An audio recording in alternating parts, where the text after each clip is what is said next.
अदृश्य चोर और तांत्रिक का न्याय। गांव के एक साधारण लड़के माधव की जिंदगी गरीबी और संघर्षों से भरी थी। वह मेहनत करके कुछ कमाना चाहता था, लेकिन हालात उसके खिलाफ थे। एक रात जब वह जंगल के रास्ते से घर लौट रहा था, तो उसे एक सुनसान गुफा दिखाई दी। गुफा के अंदर एक पुरानी किताब पड़ी थी, जिस पर धूल जमी थी। जैसे ही उसने वह किताब खोली, अजीब सी ठंडी हवा चलने लगी और एक रहस्यमयी आवाज गूंज उठी। जो इस साधना को पूरी करेगा, वह परलोक की शक्तियों को अपने वश में कर सकता है। माधव ने लालच में आकर साधना शुरू कर दी।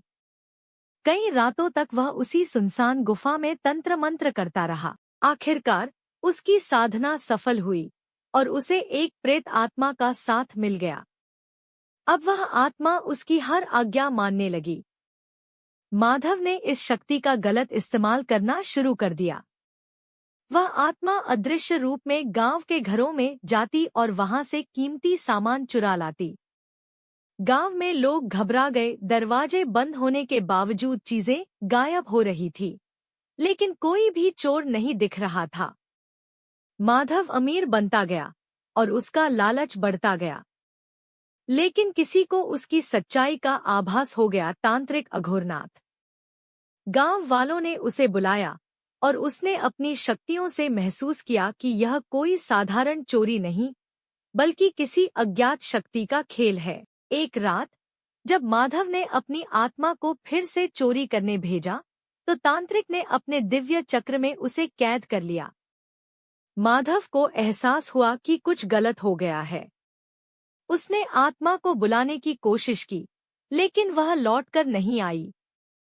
तभी तांत्रिक अघोरनाथ ने उसके सामने प्रकट होकर कहा, तूने अधर्म का रास्ता चुना, पर आत्माओं का उपयोग लालच के लिए नहीं किया जाता। अब तुझे इसका दंड मिलेगा। तांत्रिक ने मंत्र पढ़ते हुए माधव के ऊपर राख छिड़की। माधव दर्द से तड़प उठा और उसकी आंखों के सामने अंधेरा छा गया। जब उसने दोबारा आंखें खोली, तो वह उसी सुनसान गुफा में अकेला पड़ा था। उसकी सारी शक्ति जा चुकी थी और वह पहले से भी ज्यादा गरीब और असहाय बन गया था। उस दिन के बाद गांव में कोई चोरी नहीं हुई।